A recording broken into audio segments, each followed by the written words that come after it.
John Tully here is don't go on tip this year, Brady. Don't do that. But John, you're talking to farmers everywhere.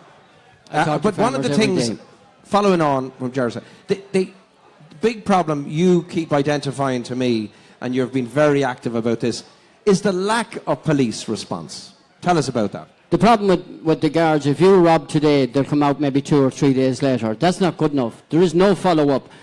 I understand what he's saying about having a guard over a particular area. I'd be straight off with you. It's a waste of fucking time because they're not going to do the work. The big problem is with the guards is the top people in their station are not allowing them to do the work. And I know that for a fact by even talking to guards every day of the week. You have the chief superintendent inside in town. She's more interested in going out after the guy with no tax or an L plate or no insurance. And that's the bottom line. And we're back down to, we'll talk about country people. We're back down to a man that's going out there for 2 or 3 pints and he goes home and he minds his own business. And we have the scumbag down 2 miles down the road cleaning some ordinary neighbour house. And they're more worried about that person that's driving with 2 or 3 pints than going out catching real fucking crime. And that's what we need in Ireland. And I'm sorry about my language. Just to qualify who John Tully is, just in case you haven't heard of him, because he's pretty notorious the length and breadth of Ireland.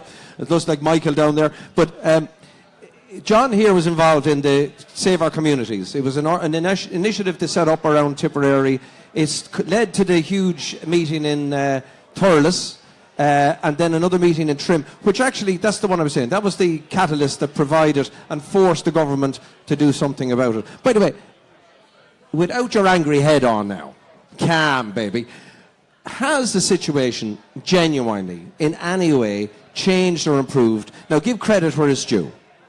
There has been some people brought to justice, but nobody brought to the courts. Our biggest problem is, and this man even touched on it, is sentencing.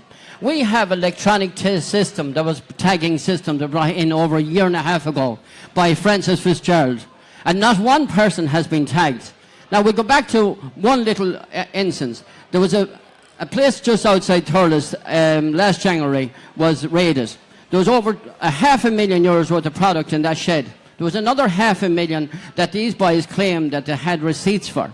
Now, those guys have been caught 3 times. Just be careful what you're saying, because this is going out live on Facebook, and I'm in enough bleeding trouble as it is without you getting more trouble now. Well, these people have been caught 3 times since.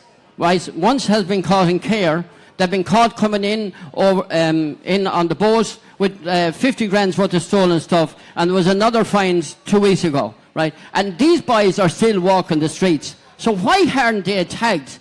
Like, I mean, the bottom line is, I can give you an instance, and we won't go into too much detail, but this particular site outside Thurles, there has been 6 vans a week taking product out of Ireland and straight across the waters.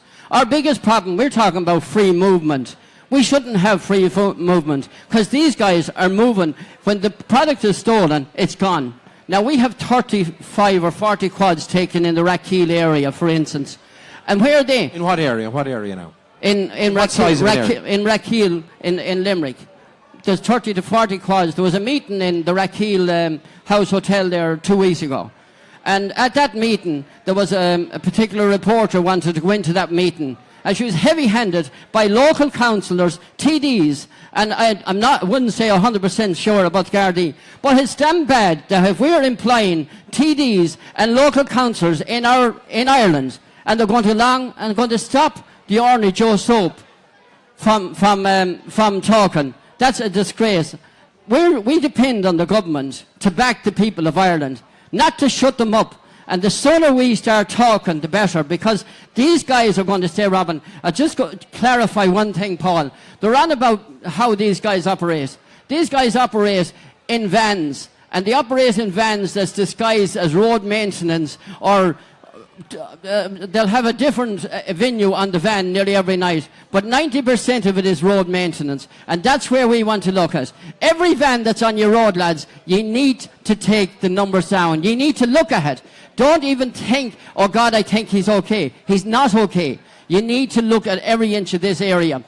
And another thing, there's farmers, you're hiring people. I genuinely think today, any man that goes onto a man's farm today to work, to drive in for milk, I don't care what it is, he needs to be vetted. There was a man below in Kerry 2 months ago. He has 2 quads taken. This man has no knees, basically. He can't walk.